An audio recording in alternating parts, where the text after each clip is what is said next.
So let's talk about philanthropy and entrepreneurship and sort of where you see those two sort of things overlap.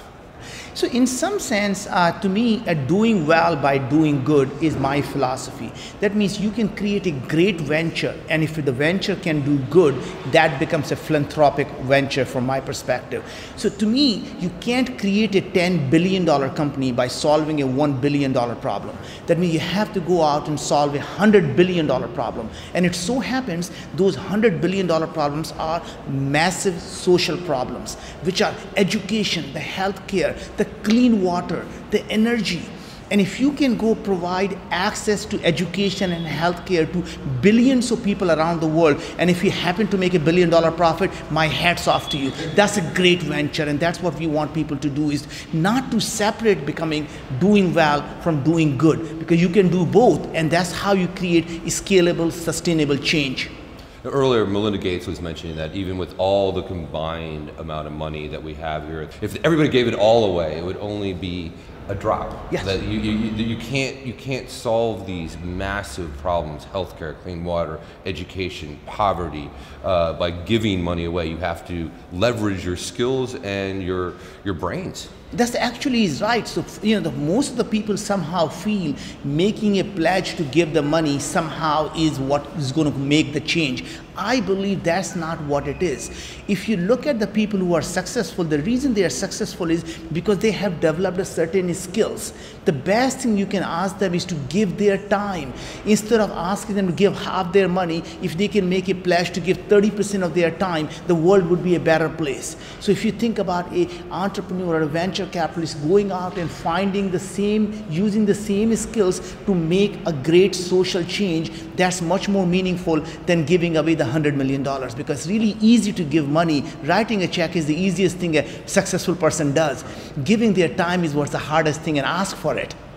So we were talking before we started filming a little bit about certain types of ventures that are perhaps they're philanthropy, but they maybe are not. They may be somewhat of a selfish philanthropy in the sense that you're just sort of, you're doing the easy thing. You're creating a school, but then you're going to put it the Michael Noor School on it, or whatever. And that doesn't seem to be something that's really going to solve the big problem. So Mike, I came from a very, very poor background. We had no food to eat, and we came to this country with absolutely nothing. And I'm a living American dream.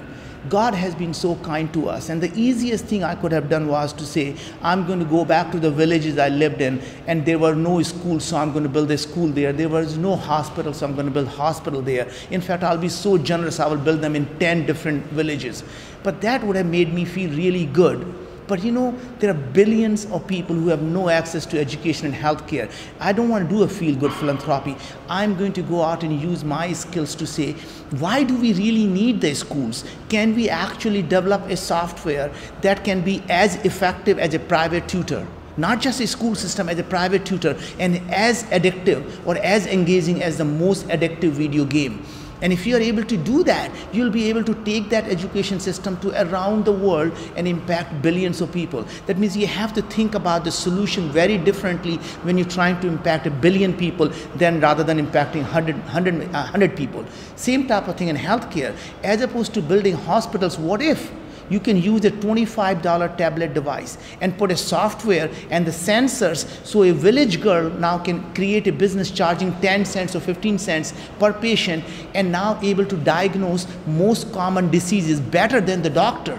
Now, as opposed to getting abused, she becomes a village doctor. And imagine now you have access to healthcare to billions of people by simply using the innovation and entrepreneurship. So my big thinking from my side is, there is not a problem that's large enough that innovation and entrepreneurship can't solve. And I'm so fortunate to be here at the Forbes Summit, because Forbes is in a perfect place to bring these innovators and entrepreneurs and use the capitalism to change the world. And it is, I'm so glad that Forbes is finally doing this.